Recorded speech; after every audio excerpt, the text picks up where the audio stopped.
He's okay. A little. Tim Kurkjian joins us. Tim, good morning. How are we today? I'm well, fellas. How you doing? We're doing well. fantastic. It was nice to see the Phillies get a win yesterday.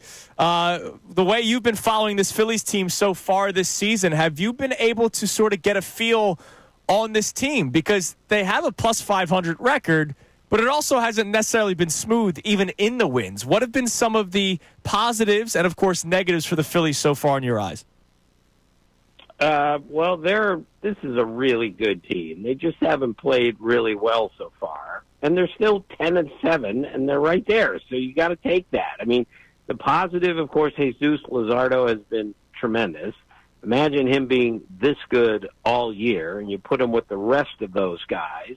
On the flip side, Aaron Nola has not been very good, as we all know, but that's going to change. He's a really good starting pitcher, and he's going to turn this around quickly. But if I were a Philly fan, I'd be feeling really good about things right now. I mean, Alec Boehm hit 8th last night. He's hitting under 200.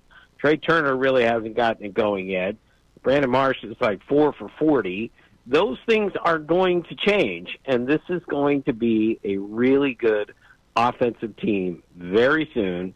And the starting pitching is going to be able to match up with just about any in baseball once everyone gets healthy and gets going in the right direction. So I went into the season thinking the Dodgers had the best team in baseball and the Phillies had the second best team in baseball. That's how I saw it opening the season, and I really haven't seen enough so far to change my mind dramatically on either one.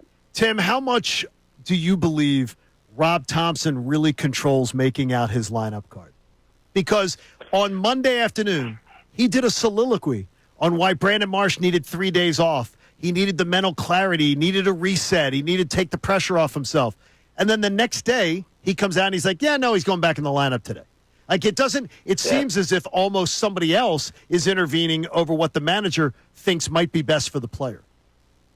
Well, John, that happens everywhere. I know it as does. You know, all across Major League Baseball, somebody else is making strong suggestions to the manager as to what we should do here. Keep in mind when Bruce Bochy took over with the Rangers and won the World Series in 2023, it's in part because they told him, you make out the lineup, you make the decisions. But given that Dave Dombrowski's in charge of the Phillies, and given that he is an old-school guy in every way, I believe that he's going to let Rob Thompson make the decisions on the lineup for the most part, because that's what the manager is supposed to do. So I wouldn't worry about Rob Thompson or the lineup. It's all going to turn as soon as some guys start to hit. Yeah, and Tim, to that end, watching the game last night, Brandon Marsh has had a little bit of bad luck. Some of those balls were hard hit, and I know that kind of falls a little bit short, not a lot of bit short, for different people, because it's like, I don't care if he hit it hard, it didn't do anything. I mean, one had an RBI, but that is a good sign, I would think, for as a batter to at least be able to make good, solid contact and be feeling good, like, all right, it is coming. And I thought for Brandon Marsh, that's probably what he's been feeling right now. Absolutely. With players, it always turns. No one goes 4 for 40 the whole season, and then suddenly he comes out of it. Sometimes it takes a little bloop or a bunch or anything, and the guy starts to go again. Let's not ever forget, this is the hardest hitting environment in Major League history. We have never seen stuff like this on a daily basis. And now that doesn't mean we shouldn't be disappointed when a good hitter isn't hitting. Right. I'm just telling you that the game is the hardest game in the world to play in my mind, and hitting a baseball today is harder than it has ever been. So I never really worry about a hitter going through a bad slump, because they all do. Unlike, I love basketball, I love the NBA. No great NBA jump shooter goes 1 for 30 from three-point land. Nobody does that. But in baseball, happens all the time because of the degree of difficulty of the game. Now, I do want to ask this question, if we're sticking with Brandon Marsh or anybody, over your years covering Major League Baseball, at what point, maybe in a season or in somebody's career, do you say, all right, this guy's struggling, or maybe there's a book out on this guy? do you sort of have a plate appearance number or a time in the season or a time in their career? Because Brandon Marsh has been a talking point for about 3 years now here in Philadelphia. Yeah, I don't think there is a magic number. Let's not forget how many times this time last year I got asked what's wrong with Aaron Judge. And then he went on to have maybe the greatest season a right-handed hitter has ever had. The light goes on at different times for different players, and everything turns. Now, when you look at the track record of Brandon Marsh, it needs to be better. Maybe it's time to recognize that he's not going to be a really good hitter in the major leagues. But you can't say, well, we can only look at it at this point. Never forget that Paul O'Neill, for instance, with the Yankees, was a much better hitter in his 30s than he was in his 20s. Don't forget that Davey Lopes and Raul Ibanez hit more homers in their 40s than they did in their 20s. Only in baseball can this happen, where a guy can't figure it out for literally 10 to 12 years, and then suddenly the light goes on. So I'm not giving up on anyone yet until the numbers just suggest, and the bat speed and everything suggests this is not going to happen. I don't think we're even close to that point for Brandon Marsh. Tim, why do some organizations say, if you're under 22, you're 21, we're going to bring you up. We're going to let you sink or swim at the major league level and learn how it's done there. And others are extremely worried about giving you that chance to come up, almost like they're afraid of you failing. I don't want to skew the argument there, but do you believe it's an organizational philosophy, an individual person who runs the organization's philosophy?